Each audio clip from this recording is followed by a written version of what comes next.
aceita, Senhor.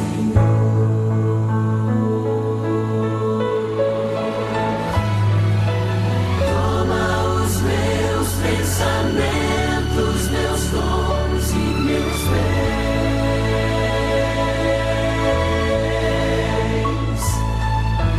Toma o meu coração e tudo que Ele tem.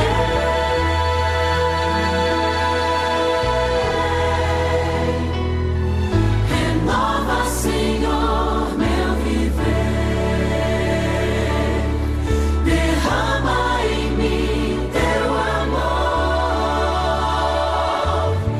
Quero pra sempre servir-te por onde for.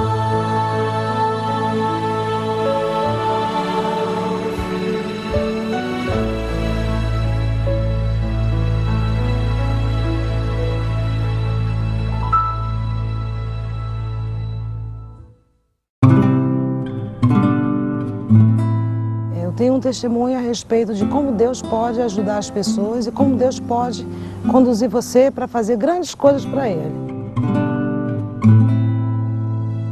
Minha mãe sempre foi uma pessoa que dava dízimos e ofertas. Ela nunca deixava de dar dízimos e ofertas, mesmo quando ela não tinha.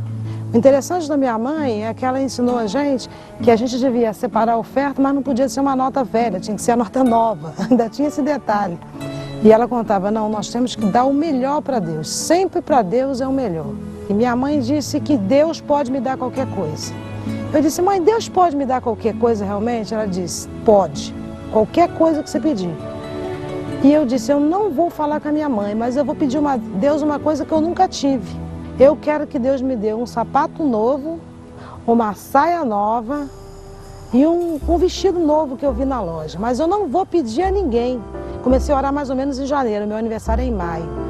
Quando meu aniversário chegou, era mais ou menos uma semana antes, eu era professora das crianças.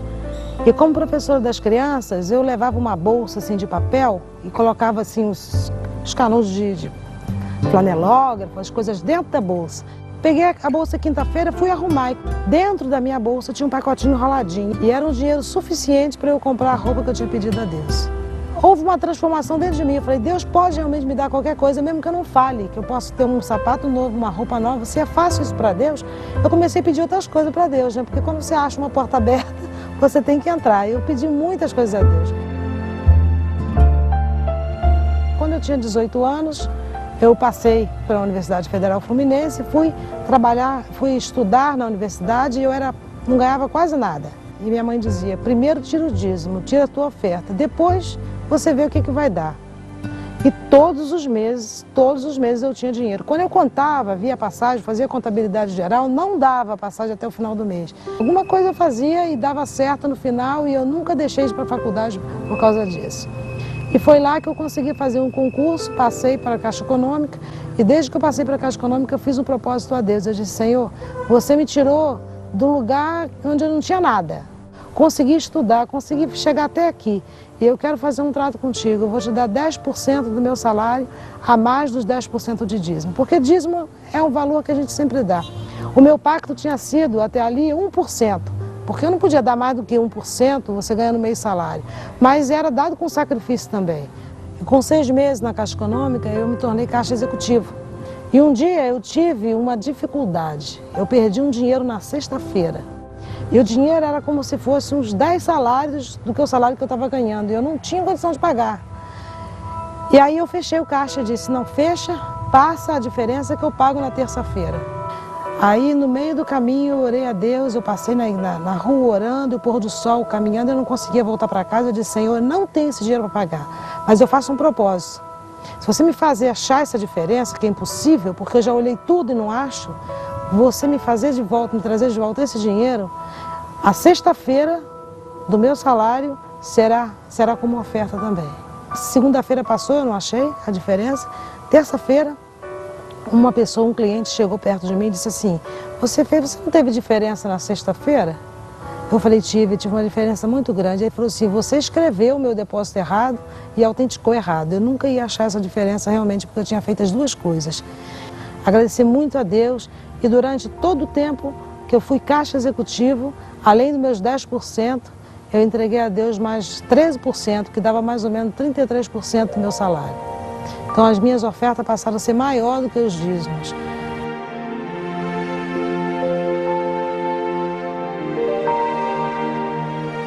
Em um determinado momento da nossa vida, vivendo no Rio de Janeiro, tivemos que regressar para Muriaé. Minha esposa foi transferida da agência que ela trabalhava e voltamos para Muriaé. Até que um momento ficou muito difícil para a nossa vida financeiramente, porque só ela trabalhando e eu trabalhando e pagando para trabalhar.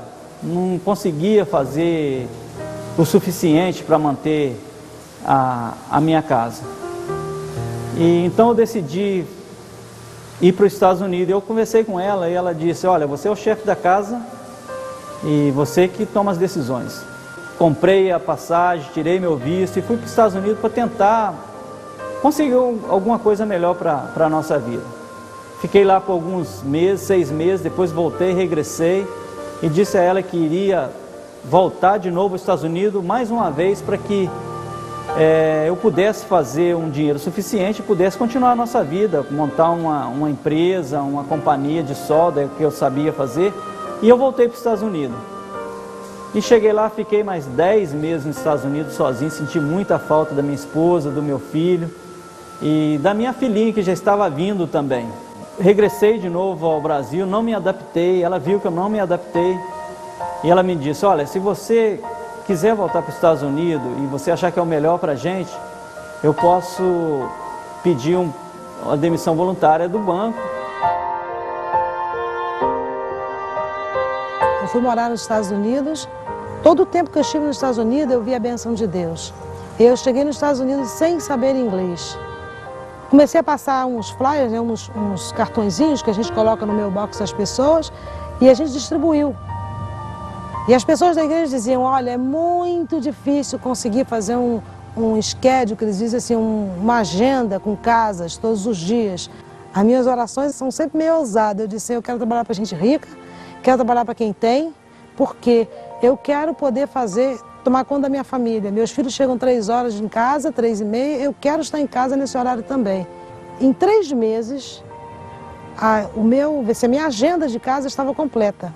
Mas o mais interessante, quando eu limpava a casa, foi que uma senhora, quando eu estava no meu fim, dos meus dias de house cleaner, uma senhora chegou para mim e falou assim: Palmira, você é uma mulher de Deus e eu quero te falar uma coisa para você. Eu fui no meu mailbox e achei o seu flyer, eu achei o seu papelzinho, o seu panfleto. Cheguei lá, olhei e eu amassei, como eu ia amassar todos os panfletos para jogar no lixo. Mas quando eu amassei, eu ouvi uma voz dizendo assim: não amasse. E eu tomei um susto. Abri o panfleto, olhei em volta e eu disse: não tem ninguém aqui, que loucura é essa? Ela era da igreja presbiteriana e ela disse assim para mim: eu estava orando a Deus quase 6 meses porque eu precisava de uma boa house cleaner para minha casa. Eu disse assim: eu mando alguém. Eu já tinha experimentado várias pessoas, referência de amigas, e não tinha dado certo. E quando eu amassei aquilo, a voz disse: guarde, é a sua house cleaner. Essa senhora, ela guardou o meu folhetim durante mais de um mês. Mas todas as vezes que ela pegava o folheto, ela dizia assim: Palmira, eu pegava o folheto, jogava no lixo e a voz andava atrás de mim: pegue o folheto, ligue para ela, porque ela é uma pessoa boa, essa é a pessoa que eu mandei para você. Eu trabalhei limpando casas 4 anos somente, porque o meu marido conseguiu montar uma empresa e na empresa ele conseguiu ganhar dinheiro suficiente e eu não precisei trabalhar mais limpando casa. Eu era parte de fabricação e entrega do serviço e ela parte da contabilidade. O tempo foi passando, 1 ano, 2 anos, e a companhia, os lucros foram aumentando, até que em determinado momento da minha vida eu comecei a receber alguns e-mails sobre dízimo e oferta, e eu via que os dízimos realmente eram bastante dízimo e bastante oferta que estava indo para a igreja. E eu comecei a me preocupar com esse dinheiro. Será que eles usam esse dinheiro certo? Será que realmente a gente precisa devolver tudo isso? E a minha esposa sempre falando comigo: olha, primeiro nós temos que entregar as nossas coisas para Deus. A igreja brasileira anunciou que o pastor Elmir Santos, ele iria chegar numa conferência falando sobre mordomia. E eu fui assistir a reunião do pastor Elmi. Uma reunião totalmente diferente, uma colocação totalmente diferente sobre dízimo e pacto. Eu estava com dificuldade com o primeiro dízimo e ele chegou para falar do segundo dízimo. Aí eu falei com a minha esposa: como que o pastor Elmi vai falar sobre o segundo dízimo se eu estou com dificuldade no primeiro dízimo? No final das reuniões, eu pude compreender a colocação do pastor Elmi. E a minha cabeça realmente mudou e todas aquelas questões, aquelas dificuldades dissiparam da minha mente. E eu cheguei com a minha esposa e falei para ela: olha, realmente o pastor Elmi está com toda a razão. Eu acho que Deus está no controle e o que a gente devolve para Deus não é para a gente ficar questionando para onde que vai, o que eles vão fazer com isso. Eu dou graças a Deus porque a minha esposa, ela sempre foi fiel ali, administrando a empresa, a companhia, e ela sempre foi fiel. Deus nos abençoou muito nesse período que nós estávamos nos Estados Unidos.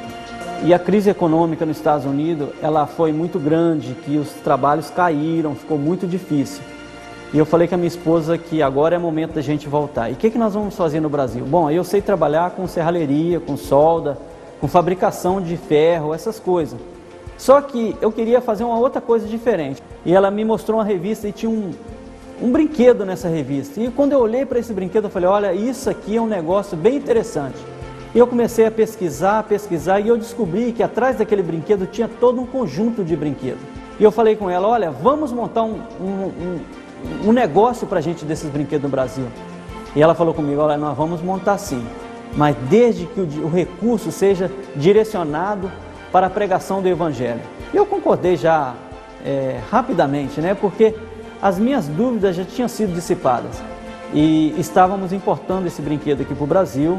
Só que nós chegamos aqui no Brasil, muitas dificuldades, muita burocracia, mas graças a Deus nós conseguimos liberar esses brinquedos. E agora nós esperamos conseguir as licenças para que nós possamos utilizá-lo para o trabalho missionário.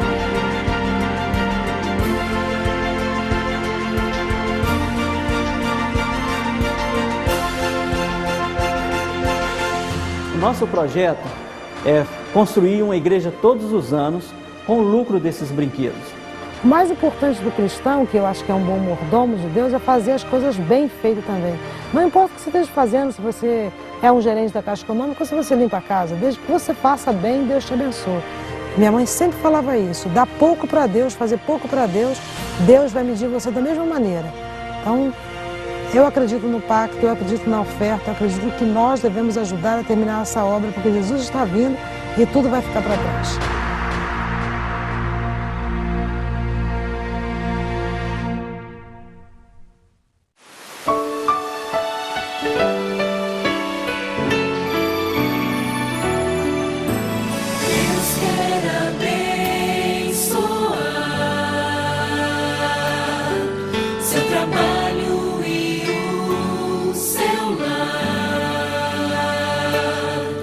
Tudo que você sonhou, Deus quer realizar. Se fiel você for a Deus, um milagre se realizará. Deus quer abençoar.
Lição 6. O discípulo vive o princípio do amor. Trazei todos os dízimos à casa do tesouro, para que haja mantimento na minha casa, e provai-me nisso, diz o Senhor dos Exércitos, se eu não vos abrir as janelas dos céus e não derramar sobre vós bênçãos sem medidas. Isso está na palavra de Deus. O dízimo é um sistema de bênção estabelecida por Deus para o homem. Olha, apesar desse sistema de bênçãos dado por Deus, muitos ainda criticam e não praticam, e algumas pessoas discordam da prática do dízimo nos dias de hoje. Eu encontrei um grupo de pessoas que não concordavam com o dízimo, dizendo o seguinte: não, isso é coisa do Antigo Testamento, Deus hoje, nessa nova dispensação, não exige mais da gente um dízimo. E essas pessoas me convidaram para que eu pudesse ir participar com elas, tirar algumas dúvidas que elas tinham. Então eu viajei para poder ter um encontro com essas pessoas. Quando eu cheguei lá, era um grupo, não era 2, 3 pessoas, era mais de 5 ou 6 pessoas, e todos eles estavam assim bem equipados. Cada um deles estava com um computador, com um monte de livros em volta, artigos, e queria me colocar em uma situação difícil para que eu não pudesse responder aos seus questionamentos. Então, quando eu cheguei com a Bíblia e com algumas anotações no papel, eu vi que seria em vão a discussão com aquele grupo que estava tão firme na ideia de que não deveriam devolver mais o dízimo. Então eu perguntei para eles: vocês amam Jesus? Eles responderam: claro, pastor, nós amamos Jesus. Vocês querem que Jesus volte logo? Eles responderam: sim, pastor, nós queremos que Jesus volte logo. Então minha pergunta é: o porquê que vocês querem acabar com o sistema do dízimo, que financia, que preparam pessoas, que ajuda as pessoas a encontrarem com Cristo Jesus? Porque é o dinheiro do dízimo que paga os pastores, obreiros, evangelistas, para evangelizar o mundo, para evangelizar as pessoas. Se você acaba com o sistema do dízimo, então você está acabando também com o sistema de pregação do evangelho no mundo. E eu perguntei para eles: qual é a ideia de vocês? Se a gente for tirar o dízimo, como que nós vamos manter então a pregação do evangelho no mundo? E um deles me respondeu dizendo o seguinte: olha, pastor, eu não pensei nisso. E eu respondi para ele: olha, deveria ter pensado, porque eu saí de longe com o dinheiro do dízimo, viajei com o dinheiro do dízimo para vir aqui tirar dúvidas de vocês, porém vocês discordam do dízimo, vocês estão querendo acabar com o meu salário, e como que eu vou vestir, como que eu vou me alimentar, como que eu vou viver, porque eu sou um pastor que vive da pregação do evangelho. Eu vivo para pregar o evangelho e vivo do dinheiro do dízimo. Então, se você destrói o sistema do dízimo, como as pessoas que vivem pregando o evangelho vão continuar vivendo? E eles me disseram: pastor, a gente não tinha parado para pensar nisso. E eu disse para eles: olha, deveriam ter pensado antes de me convidar, antes de criar aí uma ideia contra o dízimo. E ali houve um silêncio, e eu disse para eles: olha, eu vou continuar conversando com vocês se vocês me derem um plano bíblico para que a gente possa substituir esse plano financeiro bíblico pelo dízimo. E alguns olharam para mim dizendo assim: pastor, a gente não conhece, a gente desconhece esse plano para substituir o plano do dízimo. Então, eu argumentei com eles: se você quer destruir o sistema do dízimo, deve ter um novo plano para substituir, porque você não pode tirar um sapato velho e não dar um novo para a pessoa. Então tem que ter alguma coisa para poder financiar a pregação do evangelho. Pensem em uma ideia. E eles pensaram, e até que um respondeu dizendo assim: pastor, a ideia é que cada um possa contribuir com o tanto que quiser, livremente, para poder financiar essas pessoas que vivem pregando o evangelho. E eu disse: olha, isso é muito vago, dizer cada um contribua o tanto que propôs o coração, porque tem coração que não propõe nada, tem gente que não quer dar nada, então é muito vago chegar para a igreja: olha, cada um dê aí o tanto que propôs o coração. Tem coração que não propõe?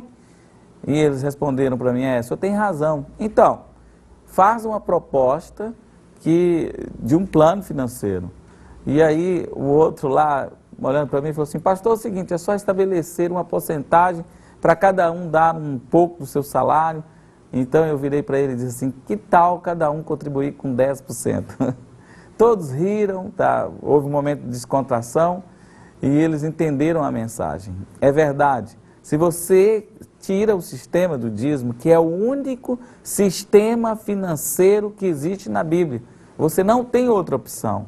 E se você criar uma outra opção, essa opção não é bíblica, porque a única opção bíblica de sustento do ministério é o dízimo, que foi estabelecido por Deus para que mantesse os levitas e que também fosse um sistema de bênçãos para o doador. Bem, se você continua lendo Malaquias 3,10, as pessoas focam muito na primeira parte de Malaquias 3,10, mas a segunda parte, Deus está dizendo que quer derramar bênçãos sobre você. Que bênçãos são essas? Olha, muitas pessoas ensinam, pregam, dizendo que o dízimo, quando você devolve, você vai crescer financeiramente, você vai prosperar. Mas na realidade a Bíblia não ensina isso. O dízimo, ele estabelece para nós a bênção holística em todas as áreas da nossa vida. A Bíblia diz o seguinte: olha, se você for fiel no dízimo, eu vou lhe abençoar, eu vou abrir as janelas do céu sobre você. Somente no dilúvio que Deus disse que abriria as janelas do céu, e ele abriu derramando água sobre a terra.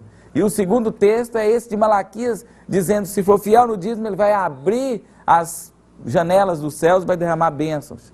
O texto melhor traduzido aí não é janelas, seria comportas. Na Bíblia, chuvas significa bênçãos. Chuvas são bênçãos. E agora comportas é porque são bênçãos acumuladas, como se fosse num açude, numa barragem, e que juntassem muita água e formasse então a comporta para que pudesse abrir essas comportas, muita água. Deus está dizendo: se você for fiel no dízimo, eu vou abrir uma enxurrada de bênçãos sobre você. Que tipo de bênçãos? Bênçãos no trabalho, bênção na família, bênção na saúde.